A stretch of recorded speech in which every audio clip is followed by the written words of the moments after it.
Last लेक्चरमध्ये आपण एक्झरसाइजमधील question 3 मधील एक्झाम्पल 8 पर्यंत पाहिलेले आहे. तर आता एक्झाम्पल 9 नंबरचं एक्झाम्पल काय आहे? An object is falling freely under the gravitational force. Gravitational फोर्सच्या अंडर काय होतं? ऑब्जेक्ट फॉल होत आहे. Its velocity after travelling distance H is V. Distance H travel केलेला आहे आणि तेवढा डिस्टन्स ट्रॅव्हल केल्यानंतर व्हॅलोसिटी किती आहे? व्ही एवढी व्हॅलोसिटी आहे. If v depends upon gravitational acceleration g. V कशावरती डिपेंड आहे? Gravitational acceleration g and distance याच्यावरती डिपेंड आहे. Prove with dimensional analysis that v equal to k time in under root gh. k time in under root gh हे prove करायचं. Where k is a constant. k का आहे? Constant आहे. पण डायमेन्शनली आपल्याला काय करायचं? हे इक्वेशन प्रूव्ह करायचं आहे. v व्हेलॉसिटी आहे, h डिस्टन्स आहे, तेवढ्या डिस्टन्सने ट्रॅव्हल झालेला आहे आणि त्यानंतर ऑब्जेक्टची व्हेलॉसिटी किती होते? v आणि जी काय आहे? Acceleration due to gravity. तर आपल्याला हा फॉर्म्युला काय करायचा? प्रूव्ह करायचा. तर आता त्यासाठी काय करायचं? Let V equal to, V कशावर डिपेंड आहे? जी आणि एच वरती काय डिपेंड आहे? के तर काय डायमेन्शनलेस कॉन्स्टंट आहे. मग काय हिअर के टाइम. जीचा पॉवर आपण काय म्हणू? ए बी सी काही माना किंवा एक्स वाय मानलं तरी चालेल.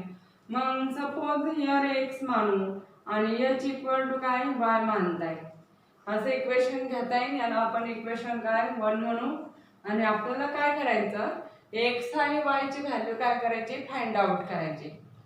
मग therefore आता दोन्ही साइडचं काय डायमेन्शन लिहिता येईल.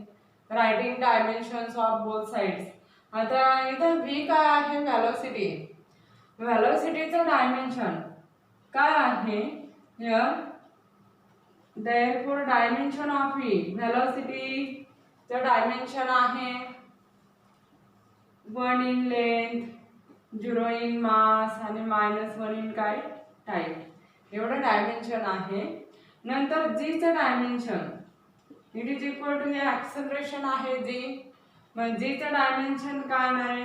मीटर पर सेकंड स्क्वेअर हे काय युनिट आहे. मग 1 in length, नंतर 0 in mass आणि -2 in काय? टाइम. एवढं ॲक्सलरेशनचं डायमेन्शन आहे. आणि हाईट आहे. हाईटचं डायमेन्शन आता dimension of h equal to काय येणार आहे? हिअर डिस्टन्स आहे म्हणजे 1 in काय आता? लेंथ. मग ह्या इक्वेशन मध्ये टाकू.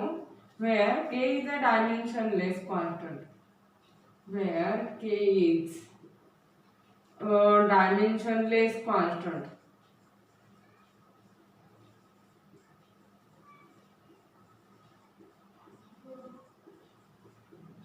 डायमेन्शनलेस कॉन्स्टंट आहे. मग यात आता इथं मास वरती डिपेंड नाहीच आहे. मग असं लिहिलं तरी चालेल.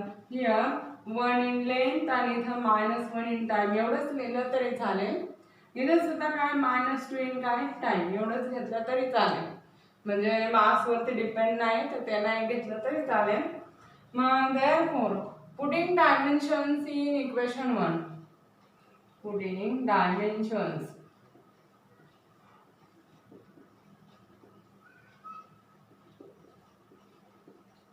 in equation 1. इक्वेशन 1 मध्ये टाकायचं. मग therefore काय येणार आहे? डायमेन्शन ऑफ v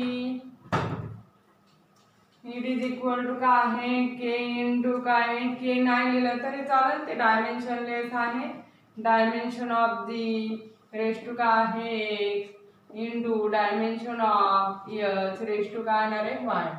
मग therefore dimension of e 1 in length -1 in time आहे. इट इज इक्वल टू ॲक्सलरेशनचं डायमेन्शन 1 in length आणि -2 in time raise to x आणि इंटू हाईट आहे त्याचं डायमेन्शन म्हणजे डिस्टन्सचं dimension 1 in length raise to काय आहे? y. मग ऑन कम्पेअर हे आपण सिम्प्लिफाय करू. इट इज इक्वल टू काय येणार आहे, हिअर पॉवरचा पॉवर म्हणजे मल्टिप्लिकेशन.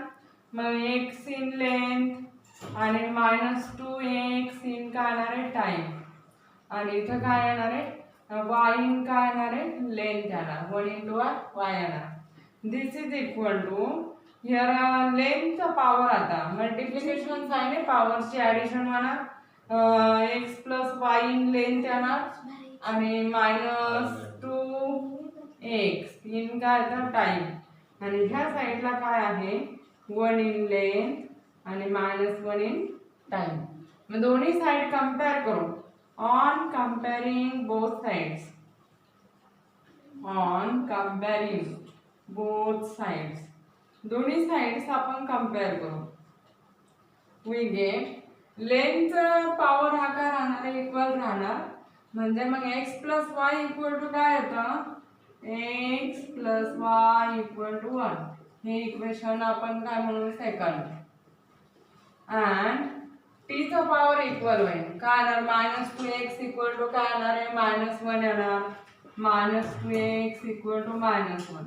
देअरफॉर मग काय येणार आहे हिअर x इक्वल टू काय 1/2 येईल. मायनस मायनस काय होणार आहे प्लस होईल. मग x ची व्हॅल्यू 1/2 मिळाली. Put x equal to 1/2. 1/2 in equation का आहे 2 मध्ये टाकू आपण. मग 1/2 प्लस y इक्वल टू काय 1. आणि देअरफॉर y इक्वल टू काय येणार 1 मायनस हाफ. तर 1 मधून हाफ गेला खाली किती राहणार आहे हाफ राहणार. y ची व्हॅल्यू हाफ आली. मग ही व्हॅल्यू कशामध्ये टाकायची इक्वेशन 1 मध्ये टाकायची. आपल्याला x मिळाला 1/2 आणि y सुद्धा किती 1/2 मिळालं. Put values of x and y, values of x and y in equation का आहे 1 मध्ये टाकायचं. मग therefore b equal to k into g raised to x मानलेलं आपण g raised to half into h raised to काय येणार आहे half. Half power आहे म्हणजे अंडर रूट मध्ये लिहिता येईल. मग k time in under root gh. हे काय झालं इक्वेशन प्रूव्ह झालं. मग b इक्वल टू काय आहे formula k into under root gh. हे आपण डायमेन्शनली काय केलेलं आहे प्रूव्ह केलेलं आहे. आता नंतर आपण पुढचं एक्झाम्पल पाहू.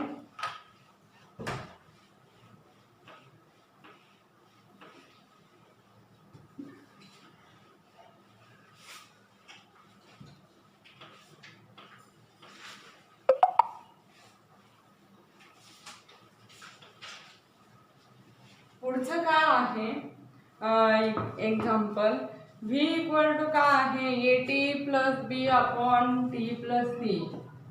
v equal to at plus b upon t plus c असं दिलेलं आहे.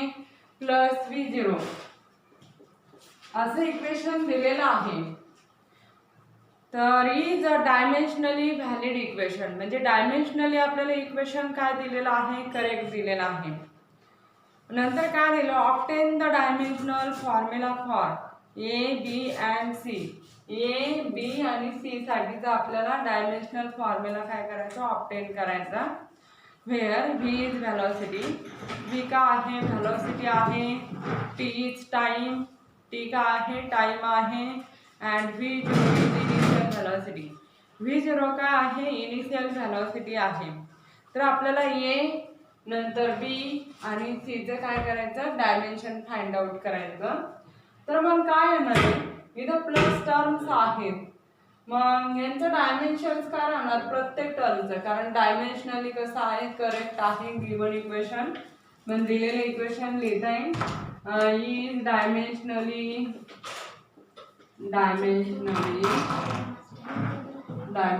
व्हॅलिड.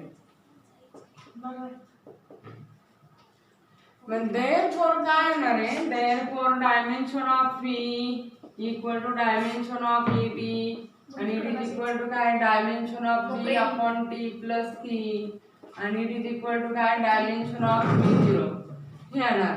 आणि v काय आहे व्हेलॉसिटी आहे. व्हेलॉसिटीचं dimension here dimension of v equal to काय आहे 1 इन लेंथ आणि -1 इन काय टाइम हे डायमेन्शन आहे बीचं.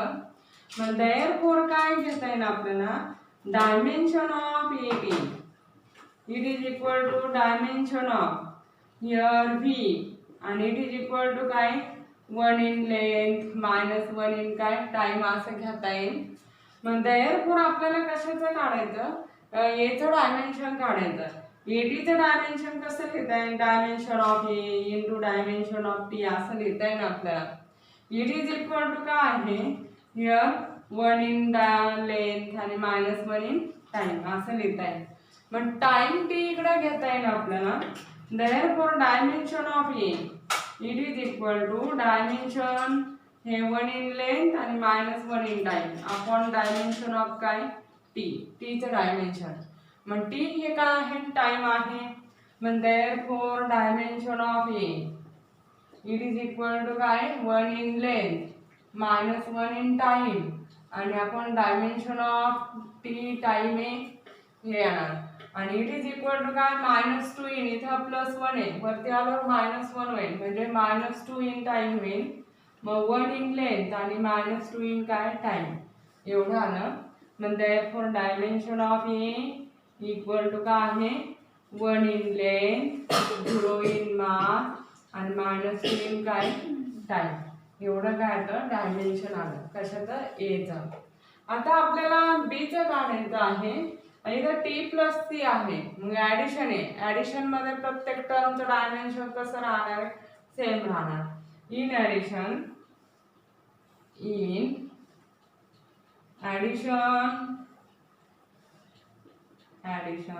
of T+C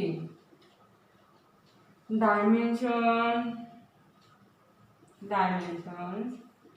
are same. That is dimension of T equal to काय dimension of C आहे.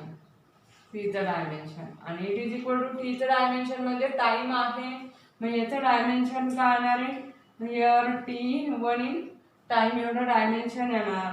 मग therefore dimension of C it is equal to काय लिहिता येईल 0 इन लेंथ नंतर 0 इन मास आणि 1 इन काय टाइम एवढं काय आलं सीचं डायमेन्शन आलं. आता बीचं डायमेन्शन काढायचं आपल्याला. Dimension of b it is also equal to काय dimension of a. Now dimension of b upon p plus c it is equal to काय आहे dimension of v आहे. म्हणजे पुढे आपल्याला काय लिहिता येईल dimension of b upon dimension of p plus c it is equal to काय dimension of काय v असं लिहिता येईल आपल्याला. म्हणजे पुढे dimension of b आणि ह्या दो प्रत्येक टर्मचं डायमेन्शन सेम आहे म्हणजे डायमेन्शन ऑफ काय येणार आहे t. It is equal to व्हेलोसिटीचं डायमेन्शन 1 इन लेंथ आणि -1 इन काय टाइम ही इकडे आल्यावर मल्टिप्लाय होईल. Therefore dimension of B equal to काय हिअर 1 इन लेंथ आणि -1 इन टाइम आणि इनटू हे डायमेन्शन ऑफ टी. तर काय येणार आहे 1 इन लेंथ आणि इथं +1 आहे आणि हा -1 आहे तर 0 इन टाइम होईल. मग काय लिहिता येईल आपल्याला therefore dimension of B equal to 1 in length 0 in mass आणि 0 इन काय लिहिता येईल टाइम. हे झालं डायमेन्शन ए बी आणि सीचं डायमेन्शन आपण फाइंड आउट केलेलं आहे दिलेले इक्वेशनवरून. आणि नंतरचं आहे पुढचं डायमेन्शन आहे हे बीचं डायमेन्शन आहे 1 in length 0 in mass 0 in time. सीचं डायमेन्शन काय 0 इन लेंथ 0 इन मास आणि 1 इन टाइम आहे. आणि याचं डायमेन्शन आपल्याला काय मिळालं 1 इन लेंथ 0 इन मास आणि -2 इन काय टाइम हे डायमेन्शन मिळालेलं आहे. हे एक्झाम्पल काय आहे 10 नंबरचं कंप्लीट झालेलं आहे. नंतर आता 11 नंबरचं एक्झाम्पल पाहू आपण.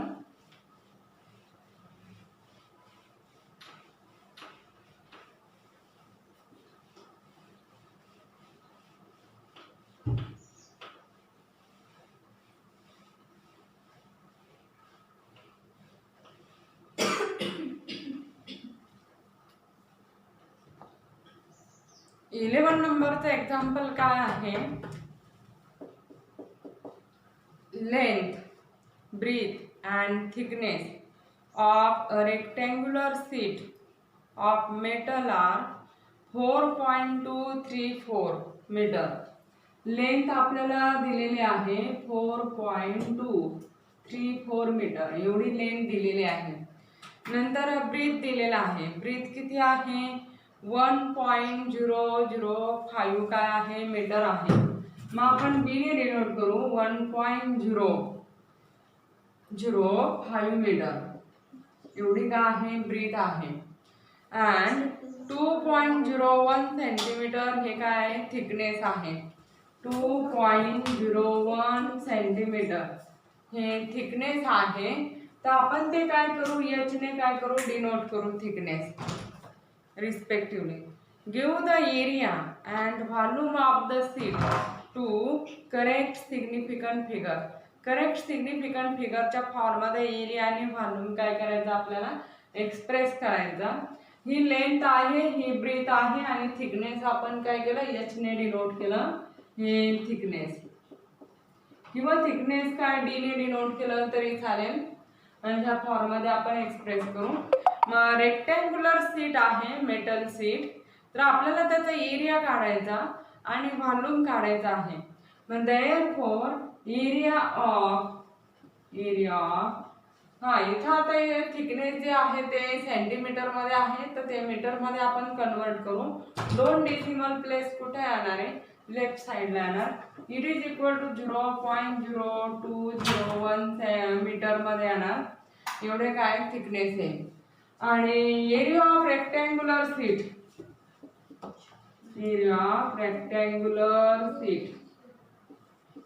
इट इज इक्वल टू काय तर लेंथ इंटू काय ब्रीथ. हा फॉर्म्युला रेक्टँग्युलर शीटचा एरिया. मग लेंथ इंटू ब्रीथ किती 4.234 आणि इंटू किती 1.005 एवढं येतं. मग 4.234 तुम्ही लॉग टेबलने केलं तरी चालेल किंवा मग असं मल्टिप्लिकेशन घेतलं तरी चालेल. 5 ने मल्टिप्लाय करू 20 आणि इथं 15 आणि 2 17, 10 आणि 1 किती 11 आणि 20 आणि 1 किती आहे 21. आणि नंतर 1 ने मल्टिप्लाय करायचं म्हटल्यानंतर आपल्याला किती 3 झिरो द्यावे लागतील.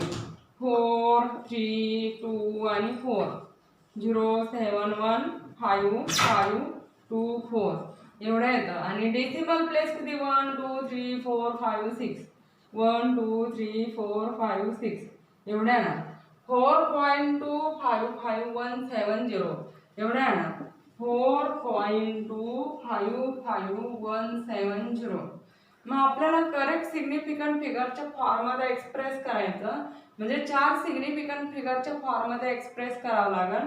मग इट इज इक्वल टू काय, हे पुढचा डिजिट आता हा 1 आहे, हा काय लेस दॅन काय 5 आहे. मग राऊंडेड ऑफ करायचा आपल्याला रिझल्ट. मग लेस दॅन 5 आहे तर आधीचा डिजिट काय राहणार आहे 5th राहील, त्यात काहीच ऍड होणार नाही. म्हणजे किती येणार आहे 4.255 काय मीटर हे काय राहणार आहे एरिया राहणार मेटल शीटचा. नंतर आता पुढचं व्हॉल्यूम काढायचं आहे आपल्याला. Volume of metal sheet rectangular आहे मेटल शीट, त्याचे व्हॉल्यूम आहे.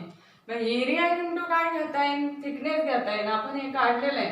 किंवा length into breadth into height असं घेतलं तरी चालेल. Length into breadth into height. मग लेंथ इंटू ब्रीथ आपण काढलेलं आहे 4.255 एवढं काढलेलं आहे 4.255 आणि इंटू हाईट म्हणजे थिकनेस दिलेलं आहे आपल्याला. ते किती दिलेलं आहे 0.0201 एवढं दिलेलं आहे. म्हणजे दिस इज इक्वल टू काय 4.255 ला 0.0201 ने मल्टिप्लाय करायचं. तर 5 5 2 4 हे 2 ने मल्टिप्लाय करू लगेच. 10 1 कॅरीवर 10 आणि 1 11 परत 1 कॅरीवर 4 आणि 1 5 आणि नंतर किती आहे 8 5 5 2 5 5 आणि 8 एवढं आहे का. आणि डेसिमल प्लेस 4 आणि हे 3 8 4 आणि 3 किती 7 1 2 3 4 5 6 आणि 7 म्हणजे मग आपल्याला किती 1 2 3 4 5 6 आणि इकडे एक हे करावं लागेल 0 असं लिहावं लागेल. मग दिस इज इक्वल टू 0.0855 असं लिहिता येईल 255. तर पुढचं आपण डिजिट निग्लेक्ट करू. 2 पासून जे पुढचे निग्लेक्ट करता येईल. म्हणजे दिस इज इक्वल टू 0.0855 असं लिहिता येईल. आणि मग काय करता येईल आपल्याला हे पॉवरच्या फॉर्ममध्ये लिहिता येईल. जर समजा 8 पॉईंट लिहिला आपण 8.55 तर इंटू 10⁻⁴ किती होणार 2 डेसिमल आपण राईट साईडला सरकतो त्यावेळेस मायनस पॉवर ऍड होतो. मग -2 एवढं काय येणार आहे मीटर क्यूब येणार. आणि इथलं हे एरिया आहे हे कशामध्ये येणार आहे मीटर स्क्वेअर मध्ये येणार. एवढा काय आहे त्याचा व्हॉल्यूम आणि एरिया मिळणार आपल्याला. हे झालं एक्झाम्पल काय 11 नंबरचं. आणि नंतरचा एक्झाम्पल आहे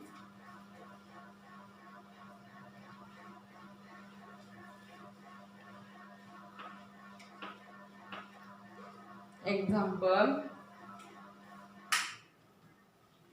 10 नंबरचं ते 12 नंबरचं एक्झाम्पल पाहू.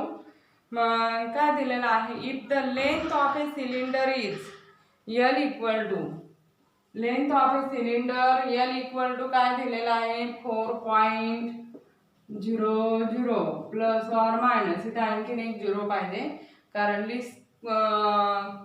लिस्ट काउंट जो आहे 0.001 सेंटीमीटरचा आहे. त्यात एक डेसिमल कमी झालेले आहे याच्यात. नंतर सेंटीमीटर मध्ये दिलेला आहे. नंतर रेडियस दिलेली रेडियस r इक्वल टू किती दिलेला आहे हियर 0.0250 आणि लिस्ट काउंट आहे 0.001 सेंटीमीटर म्हणजे एरर तेवढी येऊ शकते.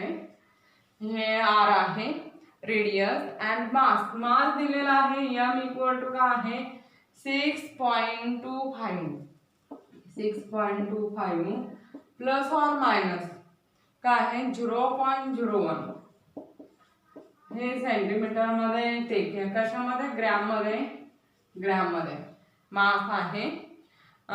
Calculate the percentage error in the determination of density.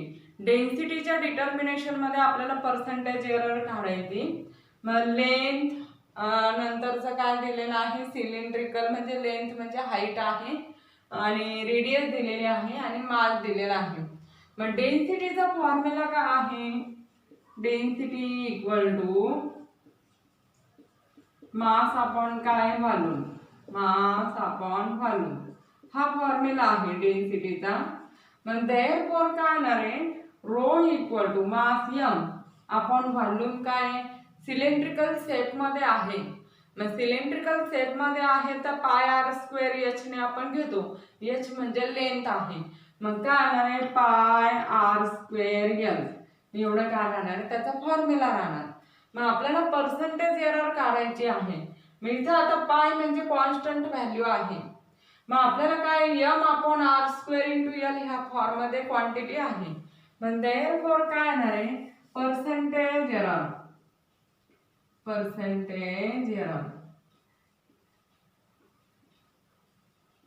In density it is equal to काय डेल्टा रो अपॉन काय रो आणि इंटू किती 100 ही पर्सेंटेज एरर आहे. मग डेल्टा रो अपॉन रो म्हणजे काय येणार आहे इट इज इक्वल टू काय mass delta m upon m plus r² इथं मग 2 टाइम काय डेल्टा r अपॉन काय r येणार आणि प्लस l आहे मग डेल्टा l अपॉन काय घ्यावं लागेल l delta l upon l आणि इंटू किती घ्यावं लागेल 100 ही पर्सेंटेज एरर मिळणार आपल्याला.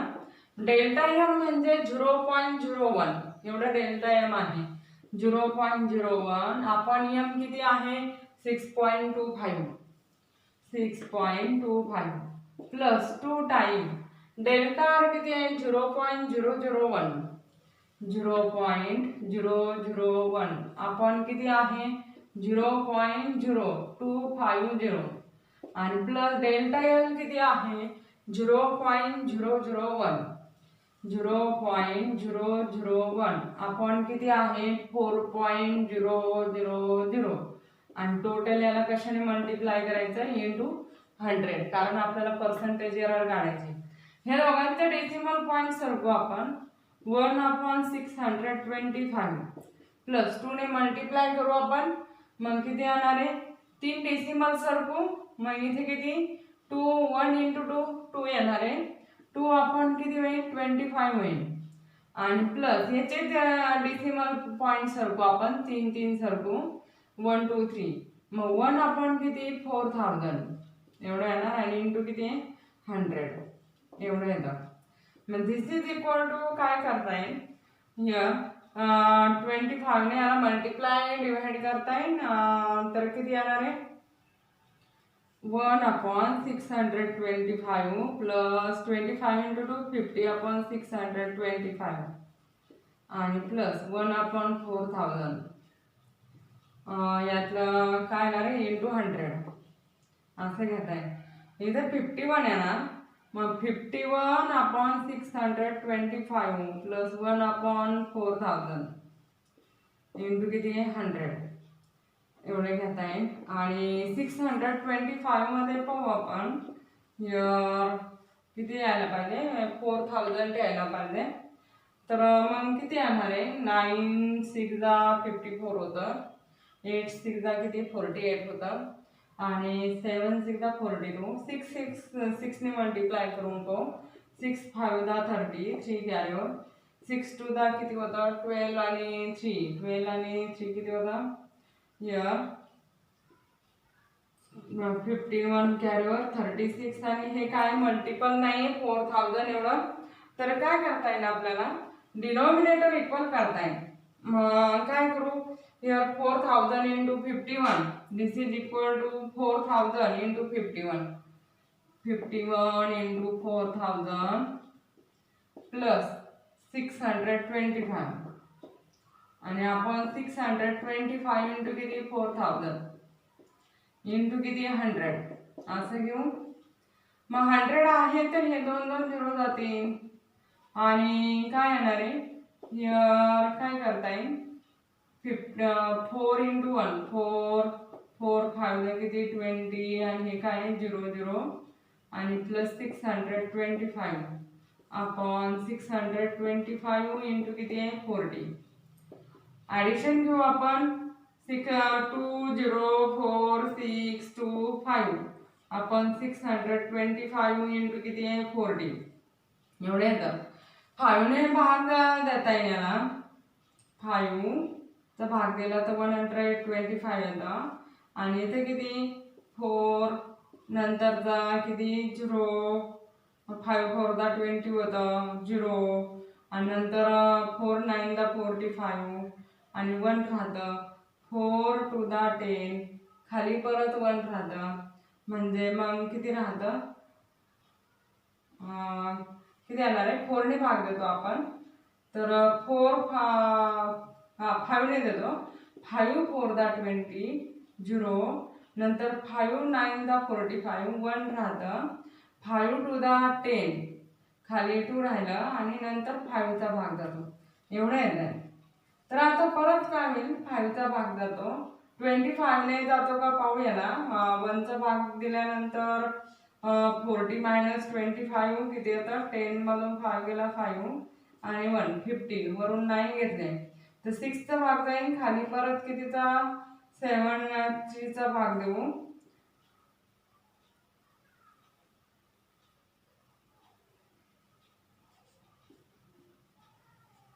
आणि 25 चा भाग जातो तर 25 ने भाग दिल्यानंतर खाली किती राहतं हे अगोदर 1 चा भाग जाईल नंतरचा 6 चा भाग जातो नंतर कितीचा 25 3 75 आणि नंतर कितीचा भाग गेला होता या 1 चा भाग जातो ह्या फॉर्म मध्ये येतं 92 - किती 75 तर 7 आणि 1 हां 6चा भाग जातो.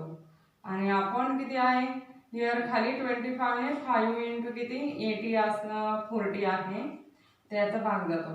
तर 4 ने भाग जातो दोन्ही याला. तर 4 4 दा 16 आणि नंतर 0 आणि 4 9 दा किती 36. आपण किती 5 इंटू किती येणार आहे 10 येतं. मग 10 म्हणल्यानंतर एक डेसिमल 40.9 आपण 5 असं लिहिता येईल.